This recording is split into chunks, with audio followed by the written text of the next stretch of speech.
we need to make them feel safe learning with you. This is super important because somebody trying out something for the first time, they have fears, right? They have the fear of criticism, fear of judgment, and fear of failure.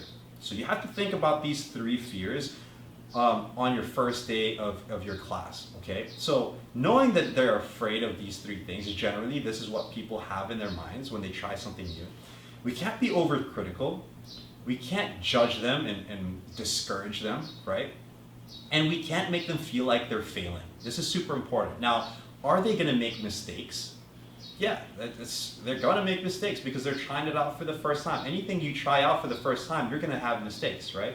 So the trick there is to not make them feel as if they're failing as they commit those mistakes. Now, for example, someone's doing a shrimp, and you can go, no, push your hips out the other way. No, you have to stay aligned. Your foot has to be here. And you're just trying to instruct them from afar and you're saying no a lot, they're gonna feel like they're not doing a good job. And when somebody feels like they're not doing well at something, the more likely scenario is for them to want to quit early.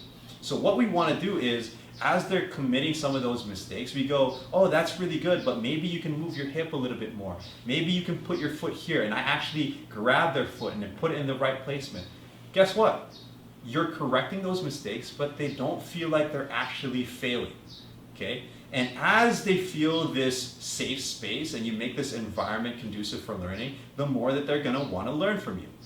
Now, after we've established that, now it's time to build their confidence bit by bit. If you're trying to teach a complex art like jiu-jitsu, you're not gonna go teach them how to shrimp and then all of a sudden expect them to do like a berimbolo. No, we have to fill the gap and build it up bit by bit. So maybe we try the compass drill.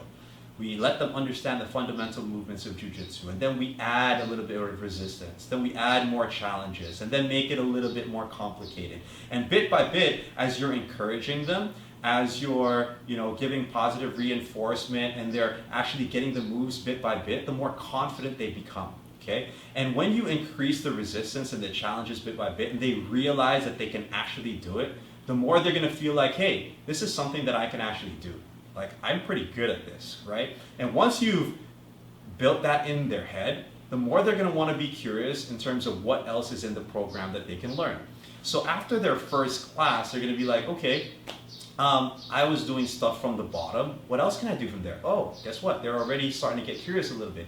Maybe you show them a little bit. Oh, you can sweep from there. You can take the back from there. And they're like, oh, this is pretty cool. I want to learn this stuff. And then you go, yeah, maybe we can do that in our next class. So you're leaving a little bit left for your next session, where you get a chance again to show them more of what's in the course. And bit by bit, guess what? You've gotten them from trying jiu-jitsu, and now they're curious about delving into the art with you a little bit more.